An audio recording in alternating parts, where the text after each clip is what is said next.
piraso ng papel na ito, pinaka-iningat-ingatan ng dating OFW sa Saudi Arabia na si Raymond. May misyon kasi si Raymond na pag-uwi niya ng Pilipinas, hahanapin niya ang mga nakalista ritong pangalan.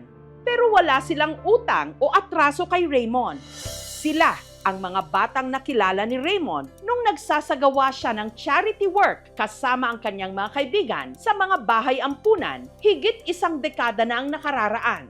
Yung mga pangalan na nandito is yun yung pinaka tumatak sa buhay ko at nagbigay aral sa akin. Sisikapin ko pong makita po sila ngayong taon.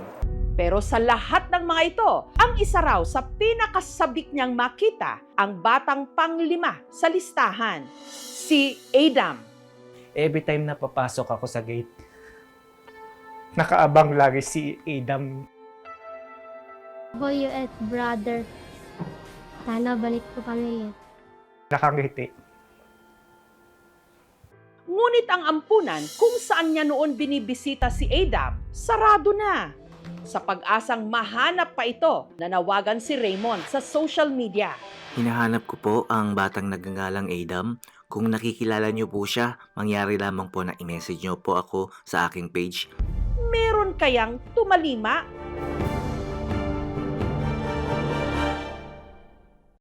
Noon pa man daw, may puso na para sa mga ulila at batang kalye si Raymond. Kasi nung bata pa ako, hindi naman kami ganun kayaman. Tapos, meron ding time na nagtitinda ako sa kalye. May nagpapakain din po sa akin dati na willing silang magbigay.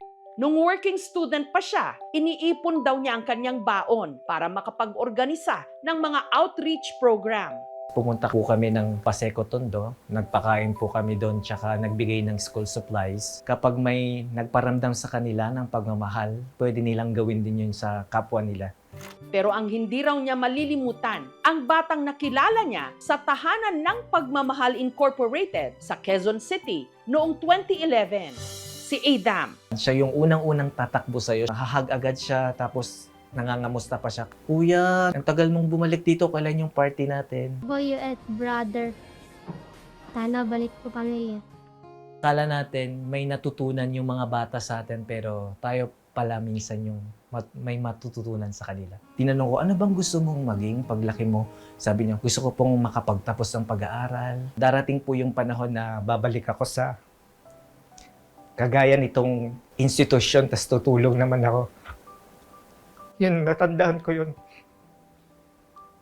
Wala, natatouch talaga ako. Hanggang si Raymond nagdesisyong mag-abroad. Mahigit 1 taon bago umalis, nag-organisa pa raw siya ng Christmas party sa shelter. Sabi ko sa kanya, Adam, pagdating ng panahon, babalik ako, bibigyan kita ng malaking regalo.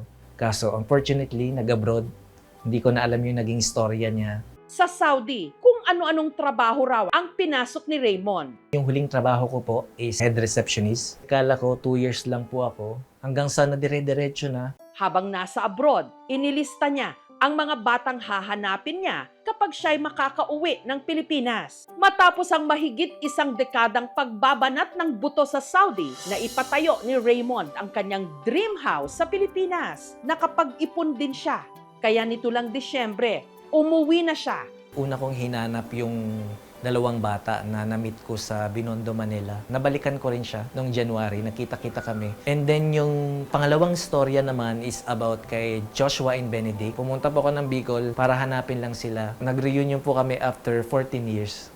Pero nangangamba si Raymond na baka malabo na niyang makita ang batang pinakamalapit sa kanya, ang pang-5 sa kanyang listahan, si Adam. Nung bumalik nga ako doon, sarado na yung bahay. Wala na sila Adam. Hanggang nag-post siya ng kanyang panawagan sa social media.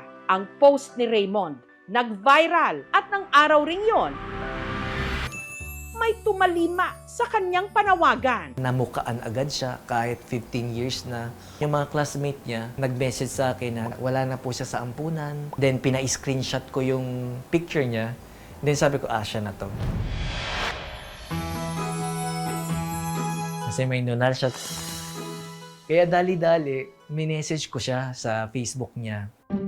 Ang minessage ni Raymond, si Adam de Guzman, 26 anyos na. Nag-work ako as purchasing officer sa Taguig for almost 3 years now. Nang dahil sa kanyang pagsisikap na iahon ni Adam sa hirap ang kanyang sarili, lalo't lumaki siyang ulila sa kanyang mga magulang. May kumupkup naman daw sa kanya, pero hindi raw naging maganda ang pagtrato sa kanya. Nakaranas kami ng pambubugbog, so tumakas kami. Hanggang nagpalaboy-laboy si Adam sa kalsada at nabagan siya pa. May bumisitang madre. Naghahanap siya ng mga batang kukunin para dalhin sa itatayong ampunan. Naalala ko kasi, gustong-gusto ko may bumibisita kasi hindi ko nafe-feel na ibang tao ako. Boy at brother. Sana balik po kami.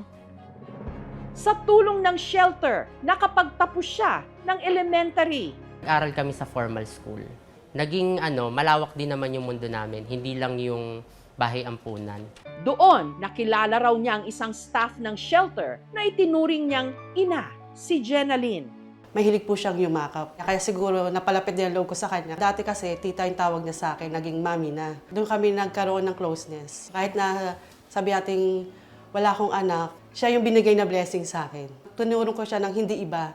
Si Adam, nagsikap at nakapagtapos ng high school. Para makapag-aral ng kolehiyo, naging working student siya. BA Operations Management. Taong 2022, graduate si Adam ng kursong Business Administration, cum laude. Hanggat buhay yung pangarap sa puso mo, yun yung magdadrive sa'yo para abutin yung mga pangarap mo. Ngayong kumikita na ako, ibinibahagi ko din. May pinag-aaral kaming 6 na bata. So kung dati ako yung pinag-aaral, ngayon ako naman yung nagpapaaral. Hanggang nitong nakaraang linggo, halos sumabog daw ang kanyang notifications sa dami ng mga nagtag sa kanya sa isang post. Kinabahan ako kasi baka mamaya hindi maganda yung post. Tinignan ko at sa dami ng bumibisita, hindi ko na talaga sila maaalala. Sabi ko, pwede bang makita na tayo ngayon na? Maalala pa nga kaya ni Adam si Raymond? At ano itong regalo ni Raymond sa kanya na mahigit 1 dekada ang hinintay bago niya maibigay? Ang pagtatagpo na magpapaalala sa iyo ng kabutihan ng puso. Susunod na!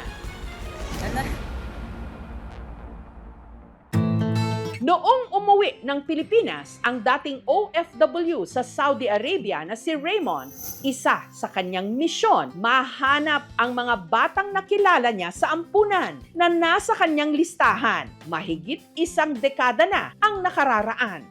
Tutulungan ko sila. Magbibigay ako ng tulong sa mga institusyon. Pero pinakasabik niyang makita si Adam na madalas daw niyang bisitahin noon sa bahay ampunan na tahanan ng pagmamahal. Boy at brother. Sana balik po kami. Every time na papasok ako sa gate, Nakaabang lagi, nakangiti. nung bumalik nga ako doon, wala na sila Adam. Hanggang nanawagan na siya sa social media. I miss you, Adam. Hope makita kita after 15 years. Nag-message sa akin na maayos na po ang buhay niya. Wala na po siya sa ampunan. Then sabi ko, siya na to. Kasi may nunal siya. Kaya dali-dali, minessage ko siya sa Facebook niya. Si Adam, nagtatrabaho na ngayon bilang purchasing officer sa isang kumpanya sa Taguig. Sa dami ng bumibisita, hindi ko na talaga sila maaalala. Akala ko scam. Kasi syempre ngayon, ang hirap na magtiwala sa mga tao. Habang binabasa ko yun, kinikilabutan ako. Kasi tumutugma yung karanasan ko before sa tahanan at yung nababasa ko. Sabi ko, pwede ba makita na tayo ngayon na? Nitong nakaraang linggo, si Raymond, kinatagpo si Adam.